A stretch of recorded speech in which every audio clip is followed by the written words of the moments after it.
দেশি এই ট্যাংরা মাছ ভাজিটা যদি এভাবে করেন, বিশ্বাস করেন ২ প্লেট ভাত আপনি পেট ভরে চোখ বন্ধ করে খেয়ে নিতে পারবেন। যেমন দেখতে লোভনীয় তেমন খেতে অনেক বেশি মজার। চলুন তাহলে ট্যাংরা মাছের লোভনীয় রেসিপিটা শুরু করে ফেলি।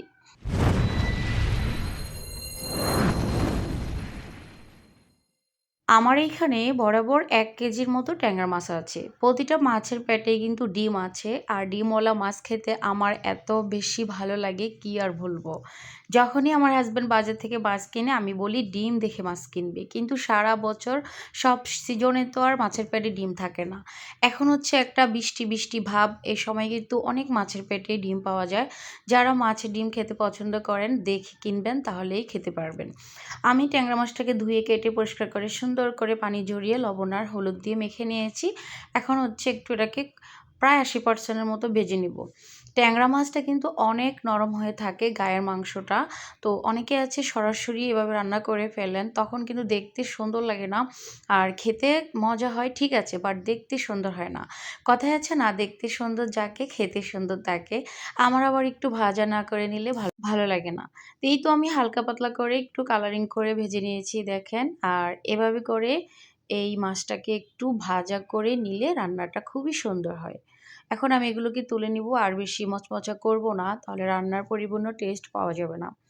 অনেকেই ছোট মাছ, গুঁড়া মাছ, ট্যাংরা মাছ অনেকভাবে ভাজি করেন। আজকে আমি যেভাবে দেখিয়েছি আমার এই রেসিপিটা অবশ্যই ফলো করবেন। আশা করি আপনার পাতিলের ভাত নিমিষেই শেষ হয়ে যাবে। যেমন দেখতে সুন্দর তেমন খেতে দারুণ লোভনীয়।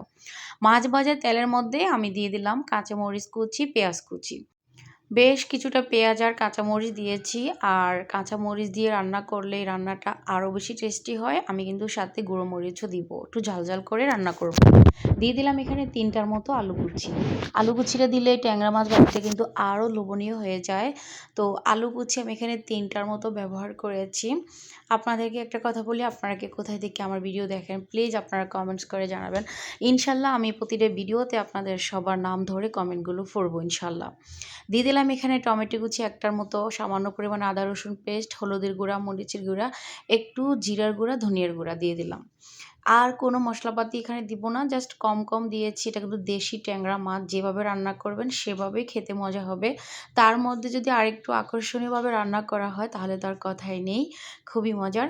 তো এখন এইগুলোকে একটু সামান্য পরিমাণে পানি দিয়ে কষায় নিব যতক্ষণ না আলুটা সিদ্ধ হচ্ছে। মাছটা কিন্তু আমরা আগে থেকেই ভেজে নিয়েছি, প্রায় ৯০%-এর মতো সিদ্ধ হওয়া আছে। জাস্ট এখন এই যে পানিটা দিয়েছি এটার মধ্যে আলুটাকে একটু কষাবো মশলাপাতি সহ। তারপর হচ্ছে আমরা এটাকে ঢাকনা দিয়ে দিব। তো কে কে এভাবে আলু দিয়ে মাছ ভাজি খেতে পছন্দ করেন অবশ্যই কমেন্টস করে জানাবেন। আমার তো খুবই ভালো লাগে। আর আমার ভালো লাগাগুলোই আপনাদের সাথে শেয়ার করব ইনশাল্লাহ। এই জন্যেই হচ্ছে এই রান্নার চ্যানেলটা খোলা। যদি আপনাদের ভালো লাগে আমার ভিডিওগুলো আপনারা শেয়ার করে দিতে পারবেন। আমি কিন্তু কম মশলায় ঘরোয়াভাবে সবসময় মজা করে রান্না করার চেষ্টা করি। আমার অভিজ্ঞতার আমার নিজের রেসিপিগুলো আপনাদের সাথে আমি শেয়ার করব আপনাদের মাঝে। যদি ভালো লাগে আপনারা আমার ভিডিওগুলো শেয়ার করে দিবেন ইনশাল্লাহ। আপনাদের মতামত রাখবেন, লাইক করে দিবেন। আমাকে সামনের দিকে এগিয়ে যাওয়ার সুযোগ করে দিবেন, যেন আপনাদের সাথে আমার দৈনন্দিন রান্নাবান্নাগুলো প্রতিনিয়ত শেয়ার করতে পারি। আশা করি আপনাদের ভালো লাগবে। নতুন নতুন ভিডিও পেতে হলে চ্যানেলটা সাবস্ক্রাইব করে পাশে থাকা বেল আইকন বাজিয়ে দিবেন। ইনশাল্লাহ ভিডিও ছাড়ার সাথে সাথে আপনারা সবার আগে পেয়ে যাবেন। এখানে আমি দিয়ে দিলাম আলুগুলো একটু সিদ্ধ হয়ে গিয়েছে, এখন ট্যাংরা মাছগুলো দিয়ে দিলাম। আমি যেখানে রান্না করি সেখানে বাইরে থেকে প্রচুর পরিমাণে রোদ আসে। রোদের কারণে তরকারির যে একটা এক্সট্রা কালার থাকে সেটা কিন্তু ক্যামেরায় আসে না। ক্যামেরায় কেমন যেন একটা ঘোলা ঘোলা দেখা যায়। এটা যারা বুঝে নেওয়ার তারা অবশ্যই বুঝতে পারবেন, যারা একদম পাক্কা রান্নাকারী। তো আমি কিছুক্ষণ এটাকে কষিয়ে নিয়েছি মাছসহ। এই পর্যায়ে আমি দিয়ে দিলাম কিছুটা পরিমাণে ঝোল।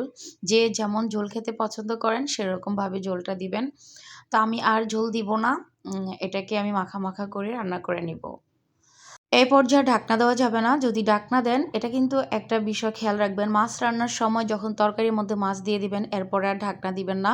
কারণ ঢাকনা দিলে মাছটা একদম বেশি সিদ্ধ হয়ে যায়, তখন সেই মাছের তরকারিটা খেতে একদম ভালো লাগে না, মাছটা খেতেও ভালো লাগে না।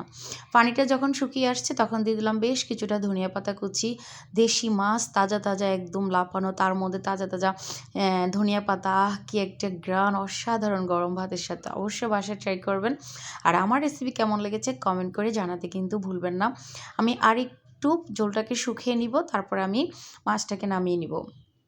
তো ফাইনাল লুক আমার এরকম। আমি এখন নামিয়ে নিব আর ঠান্ডা হয়ে গেলে আপনাদের সাথে শেয়ার করছি কেমন হয়েছে রেসিপিটা। মাশাআল্লাহ দেখেন, দেখে কিন্তু আমার জিভে পানি চলে আসছে যে কখন খাবো। কারণ এ ধরনের গুঁড়া মাছ ভাজি আর দেশি মাছটা আমার বেশি পছন্দ। আপনি যদি খাবার টেবিলে গরুর মাংস, মুরগির মাংস আর অন্যান্য আকর্ষণীয় খাবারগুলো রাখেন, আমি কিন্তু সবার আগে আমার পছন্দের এই গুঁড়া মাছের তরকারিটা সবার আগে নিব। কারণ এটা আমার অনেক বেশি পছন্দ।